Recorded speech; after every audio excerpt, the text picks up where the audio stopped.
So one of the things that people have asked me is, why does the stock market have these various pumps, kind of through a time where things are not looking good? Interest rates for the 30-year mortgage were up at 7.27%. Very high compared to what it was 6 to 8 months ago. Gas prices are obviously out of control in a place like California, and that's where usually the crash starts. Twice the national average. Think about that for a minute. The gas is more expensive in California than it is Hawaii. Now, how does that make sense when there's so many oil wells and refineries? And if you drive around kind of the LA area, you drive to different places, there's active oil wells pumping here. There are refineries here in California. So how is it more expensive to buy gas here than it is in Hawaii? This is where you get these out of control politicians, all these kind of regulations. A lot of things don't make sense.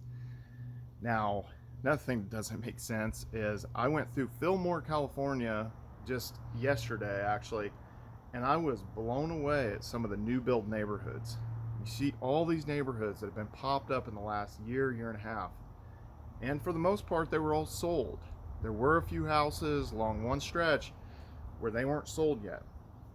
Now, they're going to have a hard time selling those, but the question remains, how many of those people in that neighborhood are already upside down, are going to quickly be upside down as prices fall and as basically the transactions stagnate and inventory levels kind of go from being this 2 week to a month time frame to being 6 months, 8 months worth of inventory suddenly on the market.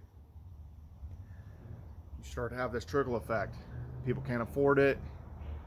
Maybe they had an adjustable rate mortgage potentially, if they thought that was a decent idea with that was going to save them some money potentially, so they went for a different product like that, and then now they're hurting because interest rates have went up, and just in their everyday lives the interest rates could be affecting people. Now, what are some of the things that we have to look out for this to be closer to where kind of the tide turns?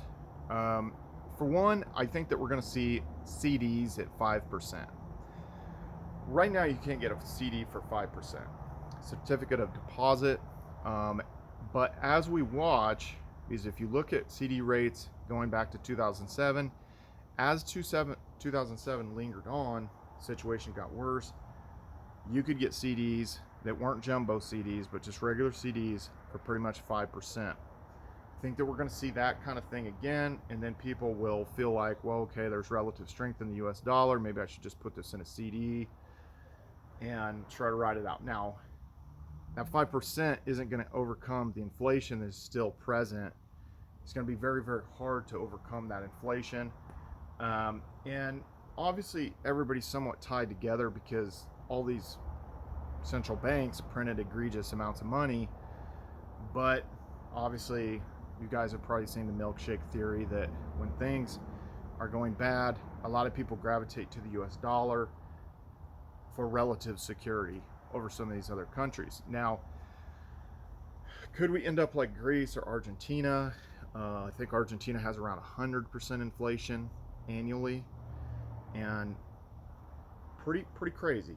Lose half your value in a year's time, and I could see that being a potential situation. But I think that what's going to happen sooner is the collapse of the housing market here and up in Canada as well, and then in various other parts of the world, maybe Australia. I know Australia's real estate market was completely overvalued, and they didn't really suffer the cataclysmic crashes that we saw in the 2008 collapse in Australia. So maybe that's kind of bubbling, that's going to bubble over maybe, and that whole market's going to collapse. I really can't say for sure, because when I look at a place like Sydney's kind of a unique situation, because it's almost like kind of like Los Angeles and San Francisco kind of bunching into one when I look at it, where the properties are kind of close, right there to the ocean, and that downtown is right there at the ocean. Whereas if you look at Los Angeles, downtown is actually further away from the ocean, which is kind of a weird thing. I don't know why that was, but San Francisco is obviously out there. You got downtown as close to the water, so it's sort of like San Francisco and LA kind of combined when I look at Sydney. So I don't know what's going to happen to some of those Australian markets, but I know that up in Canada, prices were out of control. Prices were starting to come down. I saw like a house that was just a very basic kind of like 3 bed, 2 bath house, um, that wasn't anything special, maybe built in the 70s or something, and it was going for like 1.1 million Canadian dollars. Um, it was just kind of crazy and stuff where you see these prices. And I mean, you see these kind of like egregious prices. Everything's sticker shock when you're out in California. If you've been from the Midwest or you've been other places in the country, everything's all relative. Obviously, if you go down to Mexico, it could somewhat ball out of control. Things are a third the price in various spots in Mexico. And I follow some of these bloggers and keep a pulse on this kind of thing, where it's like, okay, what are they able to rent? Like if they're paying $1,500 a month, what kind of pad are they able to stay in, and what is their kind of like relative sort of lifestyle compared to what it would cost here. So that being said, we're going to incur those collapses. Interest rates continue to rise, and a lot of these people, like I said, they're not going to feel very good about their purchases in various areas of the country, because they're not going to have that peace of mind that they have all this equity. It's just going to wash away very quick. They're going to be upside down. Things are going to be tight. They're going to get stressed out. And if you notice a lot of these stabbings and shootings and all this just crazy stuff happening, people are at their wits' end. I can tell you that right now. So be careful what you say around people, to be honest with you. You know, I just wouldn't be in a situation where people are just stressed out. You don't want to back people into a corner right now, because people are feeling the pressure and they feel like, you know, they have nothing to lose, so to speak, because they feel like, and it's going to get worse. That's the thing. And that's a very scary thing, actually.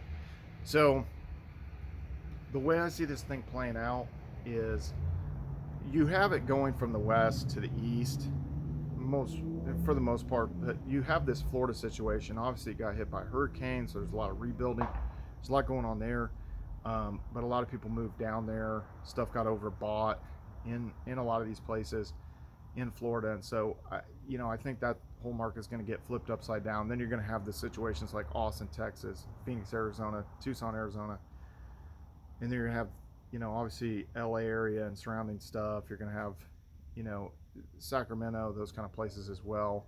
Boise, Idaho. All these are going to start to collapse, and a lot of these investors who bought second, third, fourth, fifth properties and maybe took equity out of their primary residence to then buy these other properties, and they kind of have daisy chained these properties, suddenly they're not going to have the cash flow. They're going to end up upside down on those properties, and they're going to get trapped into a corner, and then they could lose the whole bit of them. That's essentially what happens.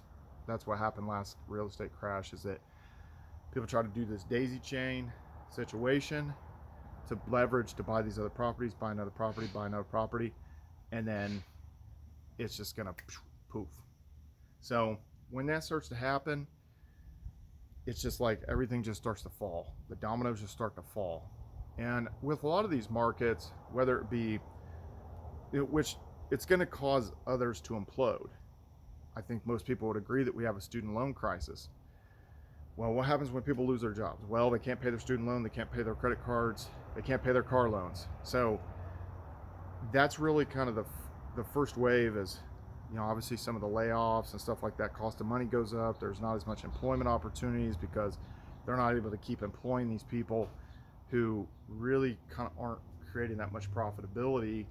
And then when that cycle's out of control, then those people can't pay their credit card bills, they can't pay their student loans, can't pay the auto loans, and then you get all these repos going on. And I guess that's already ramped up. A lot of the repo auctions, a lot of the car auctions and stuff like that, they are starting to load up. Now that being said, at the end of the day, what can we do to sort of circumvent and not get caught up in this crash? I think it's more about looking for opportunities, but not feeling too comfortable in whatever business you're running, what other employment opportunities, what other kind of like businesses you're trying to start up on the side. just be cognizant that we're in for rough waters, and anything you're leading into, things could drastically change over the next 4 to 6 months, and obviously the next year. So could be rough waters. Now, I think that what there's gonna be a rise in is people wanting to do,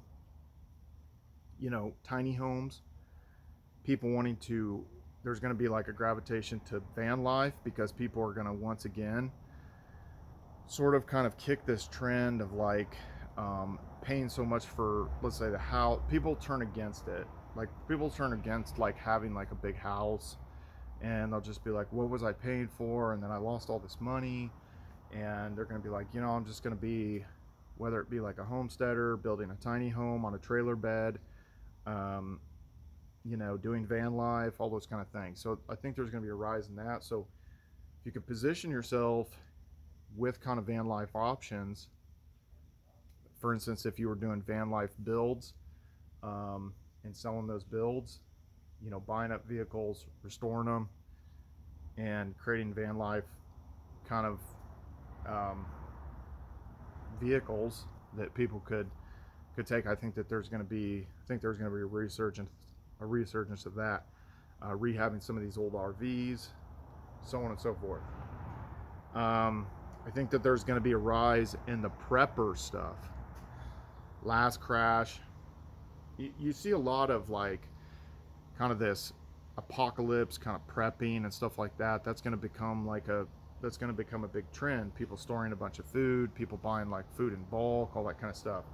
And we've had a couple things like the Y2K situation. People did that, and then it was like the Y2K thing ended up not being a thing. And then it's like the last recession, there was like a big resurgence of this, buying all these kind of military kind of whatever, these different meals and stuff like that you could heat up, or just like stuff that you could store in a basement, a lot of food like that. So I think there's going to be a resurgence in that, but at the end of the day, you're gonna see more and more and more and more pain, and you're gonna see the eviction rates, you're gonna see the foreclosure rates and stuff like that just start to go parabolic at some point.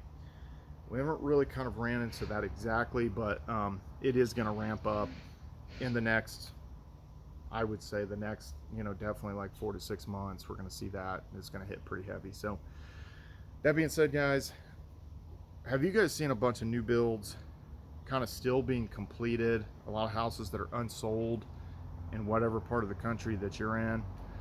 Please like this video, subscribe to this YouTube channel, and follow me on all social media at Brian Phobos, YouTube, Instagram, Steemit, Twitter, Hive, DTube. See you guys.